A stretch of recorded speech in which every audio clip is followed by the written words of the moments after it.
What is up, folks? Me again. We are still in strike mode, but that old IRCC are still hard at it seems. So we have another express entry draw. Let us rejoice that the draws are back. But before we get back into today's express entry draw results, we must first thank the sponsor of today's video, Canada Abroad. If you, like me, have been massively stressed with all this strike action and draw uncertainty, then one of the things that you can do to alleviate that stress is book a consultation with a trusted immigration consultant, which is why we want to tell you about Canada Abroad, a long-term trusted partner of moving to Canada. Canada Abroad has a whole team of amazing immigration consultants that can help you with all your immigration needs. Don't believe me? Well, that's the beauty of it. If you want to check them out for yourself, then you can book a single consultation to talk about your application or what options are available for you to move to Canada, so you can see for yourself how amazing they are. Like what you see from there? Well, then you can even hire the Canada Abroad team to take your application and file it for you, taking the stress of immigration off your shoulders. I'll leave a link in the description of this video if you want to go and book your first consultation with the Canada Abroad team today. Today's express entry draw for immigration to Canada considered candidates in all express entry programs: Federal Skilled Worker, Canadian Experience Class, and Federal Skilled Trades. In the latest express entry draw for immigration to Canada, 3,500 candidates were issued an invitation to apply. The comprehensive ranking system score cutoff threshold for this draw was 483 points. Please note that it can take up to 24 hours for an ITA to appear in your IRCC account. So, draws, CRS points, ITAs. What's going on in express entry with all the strike action and other uncertainties?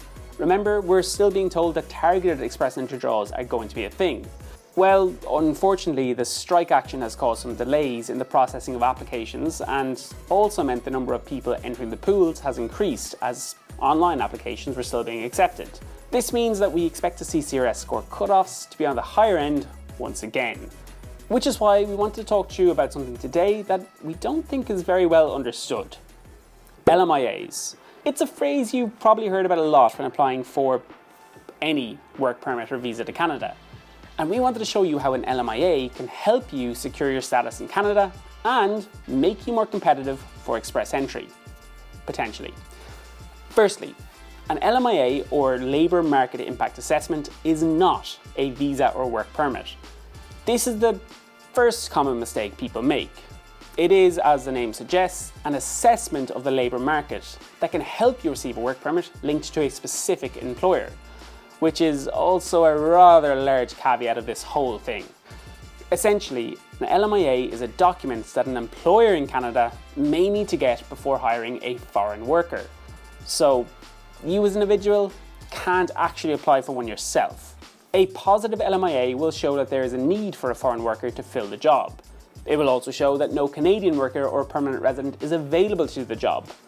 Also, a neutral LMIA will show that foreign workers' position will have no effect on the labour market and might actually also help you get your work permit. Your employer has some criteria to meet to prove all of this though, including paying the application fee and possibly posting the job opportunity for X amount of weeks or months so as a Canadian applicant can actually apply.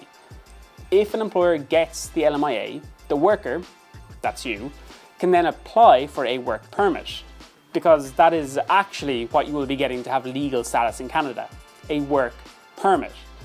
Only unlike an open work permit, such as the ones you see on the IEC program, an LMIA will tie your legal status in the country to the specific employer who got the positive, or neutral, LMIA. To apply for this kind of work permit, you're going to need a job offer letter, a contract, a copy of the LMIA, and the LMIA number.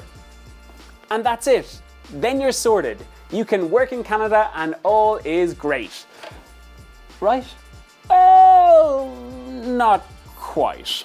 There are a handful of things you need to be aware of. The good news is that by going down this route, you can start to accrue work experience in Canada that can be used as part of your express entry application if you are seeking permanent residence. A valid job offer that has gone through an LMIA can give you points towards your overall score. And the longer you spend in the job, the more points you can put towards your Canadian work experience. Now, the less than ideal news. You need to understand that you are only allowed to live and work in Canada so long as you keep your job with the employer who carried out the LMIA. This may not be an issue for many of you out there, but it does potentially limit your ability to negotiate salary increases, promotions, as well as just feeling a little bit trapped. So hopefully your employer is one of the good ones. That is all from me, folks. Hopefully it has shed some light on LMIAs and the options available to you out there. But if you want a deeper dive into LMIAs, then let me know in the comment section down below. And while you're down there, we would really appreciate a sub to the channel and a like on this video to let us know that you want to keep us doing these express entry video breakdowns. That's all from me. Until next time.